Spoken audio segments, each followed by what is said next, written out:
जय गुरुदेव। श्री भक्तामर स्तोत्र की व्याख्या आप सभी के बीच आ रही है। आज है 33वीं गाथा यानी 33। आइए पहले गाथा को गुनगुना लेते हैं, फिर उसकी व्याख्या, उसका अर्थ, उसका विवेचन आपके बीच रखने का प्रयास करूंगा। एक अलग ढंग से, एक ऐसे ढंग से, इस तरीके से जो शायद पहले कभी सुनने में ना आया हो। तो गाथा गुनगुना लेते हैं। मंदार सुंदर नमेरु सुपारिजात, संतान कादि कुसुमोत्कर वृष्टिरुद्धा, गंधोदबिंदु शुभ मंदमरुत्प्रपाता, देव्यादिव पतति ते वच शांततिर्वा। ये गाथा है।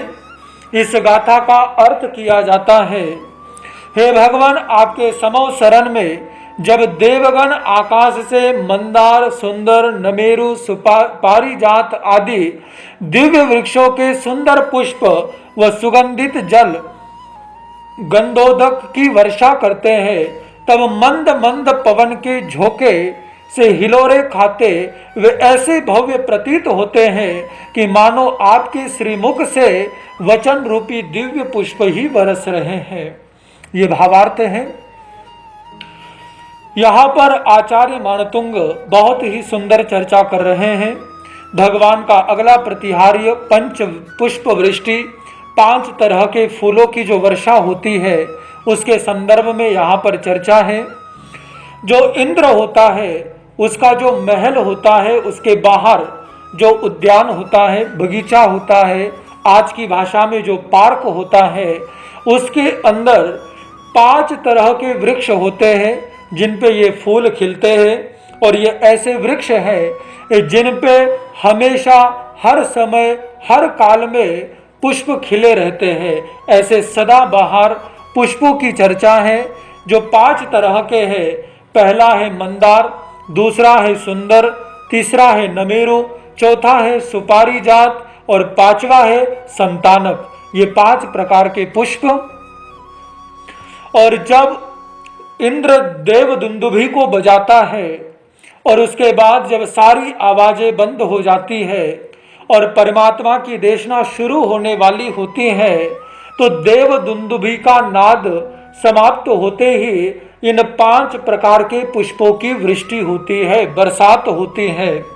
विशेषता यह है कि ये फूल तोड़कर डाले नहीं जाते, गिराए नहीं जाते, बरसाए नहीं जाते, बल्कि जब देव दुंदुभी की आवाज होती है तो स्वतः उन वृक्षों से ये पुष्प अलग होते हैं, उनसे निकल आते हैं और धरती पर गिरने शुरू हो जाते हैं। जहाँ परमात्मा का समवसरण होता है, जहाँ अरिहंत परमात्मा का दरबार लगा होता है, वहाँ पर स्वतः ही आकर ये झरने लगते हैं, गिरने लगते हैं, बरसने लगते हैं। और इसी के साथ इन फूलों की विशिष्टता ये भी होती है कि ये फूल जब गिरते हैं तो कुछ औंधे, कुछ सीधे, कुछ उल्टे, कुछ सुलटे, इस तरीके से नहीं, बल्कि ये पुष्प हमेशा सीधे ही आकर के गिरते हैं और इनका मुख हमेशा ऊपर की ओर होता है, हमेशा ऊर्ध्वमुखी, हमेशा ऊपर की ओर, बिल्कुल सही तरीके से इनकी वर्षा होती है। और जैसे कि तैसे ही अगर आपने भक्तामर स्तोत्र के चित्र देखे होंगे, जहाँ पर उनका इंटरप्रिटेशन के रूप में चित्र दिए जाते हैं, पिक्चर्स दी जाती हैं, तो वहाँ पर आप देख पाएंगे कि कैसे पुष्प सीधे गिरते हैं, बिल्कुल सीधे, और ऊपर की ओर जिनका मुंह होता है। ये परमात्मा के समवसरण में जो पुष्प वृष्टि है, सबसे पहले हमने बात करी थी कि नगाड़े बजते हैं, ढोल बजते हैं, जो संदेश होता है दुनिया को कि परमात्मा का उपदेश शुरू होने वाला है, परमात्मा की वाणी की वर्षा प्रारंभ होने वाली है। और उसके तदनंतर, उसके बाद देव दुंदुभी बज जाती है और नगाड़े बंद हो जाते हैं। अब यहाँ पर सबको नोटिफिकेशन तो चला गया, सबको संदेश तो चला गया कि भगवान की वाणी होने वाली है, भगवान की वाणी प्रारंभ होने को है, लेकिन इसके बाद अब एड्रेस की लोकेशन क्या होगी, एड्रेस क्या होगा, किस जगह पर, तो ये पंच पुष्प वृष्टि है जीपीएस की लोकेशन। यानी वो पुष्प वृष्टि जहां पर होती है लोगों को पता चल जाता है कि भगवान का समोसरण कहाँ लगा है, वाणी सुनने के लिए हमें कहाँ जाना है।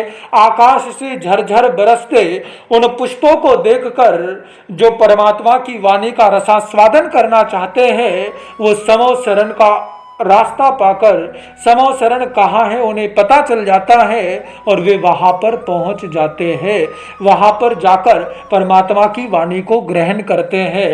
तो पहला है मैसेज देना और दूसरा पुष्प वृष्टि यानी भगवान का एड्रेस कि भगवान कहाँ है, क्योंकि भगवान के समोसरण की रचना देवता करते हैं और देवताओं ने कहाँ समोसरण बनाया है उसका पता कैसे लगे, तो उसके लिए ये प्रतिहार्य है पुष्प वृष्टि, पुष्पों की बरसात, पुष्पों की वर्षा। परमात्मा की गंभीर वाणी जब जनता को सुनाई देती है तो पुष्प वृष्टि से यहाँ पर जो आध्यात्मिक अर्थ निकलता है अब हम उसे समझने का प्रयास करेंगे। यहाँ पर 5 तरह के पुष्प कहे हैं जो ऊर्ध्वमुखी हो जाते हैं परमात्मा के चरणों में गिरकर, परमात्मा के सम्मुख गिरकर, परमात्मा के जिन वचनों के स्थल पर गिरकर। यानी इसका अर्थ होता है कि जो साधक परमात्मा की वाणी को सुनता है, प्रभु की वाणी को श्रवण करता है, उसकी इंद्रियां भी ऊर्ध्वमुखी हो जाती है, उस साधक की वृत्ति, उस साधक की प्रवृत्ति भी ऊर्ध्वमुखी यानी शुभ की ओर हो जाती है, सही दिशा में हो जाती हैं। वो भी शुभ बातों का, सही बातों का, धर्म की बातों का चिंतन करना शुरू कर देता है और 5 प्रकार के पुष्प यानी उसकी 5 इंद्रियां धर्म की ओर, शुभ की ओर, सत्य की ओर, सही की ओर उन्मुख हो जाती हैं। 5 प्रकार की उसकी इंद्रियां। सबसे पहले कहा मंदार यानी मुख, उसके बाद कहा सुंदर यानी सूंघना, यानी हमारा घ्राणेन्द्रिय, हमारी नासिका सूंघना। उसके बाद कहा नमेरु यानी नेत्र, आईज, और उसके बाद सुपारी जात, 4th जो है यानी श्रवण करना, ईयर्स, हमारा सुनना, टू लिसन। और उसके बाद 5वां है संतानक यानी शरीर, बॉडी, स्किन। ये हमारी जो 5 प्रकार की इंद्रियां हैं, ये 5 प्रकार की इंद्रियां प्रभु की वाणी को सुनने से ऊर्ध्वमुखी हो जाती है। जो हमारी इंद्रियां वासना में फंसी है, अशुभ चीजों में फंसी है, आश्रयों में उलझी हुई है, गलत बातों में लगी हुई है, संसार वृद्धि का कारण बनी हुई है, जब परमात्मा की जिन वचन हमारे कानों में पड़ते हैं और हम उसे ग्रहण करते हैं तो हमारे जीवन में रूपांतरण होता है, हमारे जीवन में बदलाव होता है और हम सही की ओर, सत्य की ओर उन्मुख हो जाते हैं। और यही इंद्रियां जो संसार को बढ़ा रही थी संसार को घटाने का काम शुरू करती हैं। यही इंद्रियां जो हमारे दुख का कारण बनी हुई थी वो सुख का कारण बन जाती हैं। यही इंद्रियां जो हमें परेशान कर रही थी वही हमें आनंद की ओर ले जाती हैं। इंद्रियां बुरी नहीं है, इंद्रियां तो टूल्स है, लेकिन हाउ टू यूटिलाइज इट ये हमारे ऊपर है कि हम उसका इस्तेमाल कैसे, किस लिए और क्यों कर रहे हैं। और हमेशा अपनी इंद्रियों को आपको एक हायर पर्पस देना चाहिए, एक हायर गोल सेट करना चाहिए। इनका प्रयोग जितना आप शुभ कामों में कर पाए, शुभ चीज़ों में कर पाए, उतना अधिक आपको करना चाहिए। अगर आपके पास गाने की अच्छी कला है तो आप भगवान के भजन गाइए, परमात्मा की भक्ति करिए, भगवान की भक्ति से औरों को प्रेरित करिए, औरों को जोड़ने का काम करिए। अगर आपके पास बोलने की बहुत सुंदर कला है तो लोगों को प्रेरित कर उन्हें जिन शासन की, जिन मार्ग की, प्रभु के मार्ग की, परमात्मा के मार्ग की राह दिखाए। अगर आपका शरीर तंदुरुस्त है, मजबूत है, तो औरों की सेवा करना शुरू कीजिए, संत महापुरुषों की सेवा शुश्रूषा कीजिए, इंसानियत की, ह्यूमैनिटी के, मानवता के जो कार्य आप कर सकते हैं वो करना शुरू कीजिए। यानी ये जिंदगी करोड़ों लोगों को मिलती है और लोग आते हैं इस दुनिया में और चले जाते हैं, लेकिन उस जीवन का कोई अर्थ नहीं होता, उस जीवन का कोई उद्देश्य नहीं होता, उस जीवन की कोई सफलता नहीं होती। आप अपने जीवन को एक पर्पस दीजिए, गोल दीजिए, एक लक्ष्य दीजिए, ताकि जीवन की कुछ महत्ता हो और जीवन का कुछ उपयोग हो सके।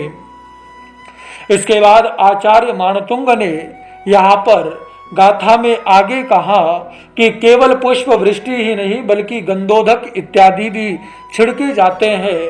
और यहाँ पर जो पुष्प कहे गए हैं, यहाँ पर उन पुष्पों की सुंदरता की बजाय आचार्य ने उनकी सुगंध की बात करी, क्योंकि सुंदरता केवल जिसके पास है उसी का फायदा है, लेकिन सुगंध होगी तो जिसके पास है उसका भी लाभ है और जो उसके पास आएगा उसका भी लाभ है। उदाहरण के तौर पर अगर आप परफ्यूम लगाएंगे तो खुद को भी सुगंध महक आएगी और दूसरे को भी महक आएगी। और इसके विपरीत अगर आप काजल लगाते हैं, पाउडर लगाते हैं, तो वह केवल आपके शरीर पर होगा, दूसरे को उसका कोई लाभ नहीं है। ठीक उसी प्रकार यहाँ पर कहा कि जिसकी इंद्रियां ऊर्ध्वोन्मुखी हो जाती हैं उसका जीवन भी महकता है और उसके चरणों में जो आता है, उसके साथ जो आता है, उसका भी जीवन महकने लगता है, उसका भी जीवन आनंद से परिपूर्ण होने लगता है। इसे इसके जीवन का उद्देश्य मिला है जो परमात्मा की भक्ति में है, लेकिन जो उसके निकट आएगा उसे भी उसके जीवन का उद्देश्य मिल जाता है। और इसलिए जो सही राह पर चलते हैं वो जब आगे आगे बढ़ते जाते हैं तो उनके साथ कारवां बनता चला जाता है, लोग जुड़ते चले जाते हैं और पूरी एक चेन बन जाती है, क्योंकि उनके जीवन में जो सुगंध आई है उस सुगंध से, उस महक से औरों का जीवन भी महक जाता है और वो भी उस पथ के राही बन जाते हैं, उस मार्ग पर चलना शुरू कर देते हैं। तो प्रभु की सुगंध से अपने जीवन को ऐसे भरना है कि हम हजारों लाखों अनेकों जीवों के जीवन को महका सके। और जिसके जीवन में ऐसी शुभ की सुगंध, शुभमंद मरुत प्रपाता, यानी शुभ की सुगंध बहने लगती है, वह व्यक्ति ऐसे लोगों का जीवन दिव्य और भव्य बन जाता है, औरों के लिए प्रेरणा बन जाता है, आदर्श बन जाता है। तो आइए इस गाथा से प्रेरणा ले और अपने इंद्रियों को सही कार्यों में लगाए, अपनी जिंदगी का कोई ना कोई मकसद बनाए और खुद भी अपने जीवन को ट्रांसफॉर्म करे और औरों को भी उनकी लाइफ ट्रांसफॉर्म करने में मदद करे, तो हमारे जीवन की सफलता होगी, सार्थकता होगी। आज केवल इतना ही। ओम शांति, ओम शांति।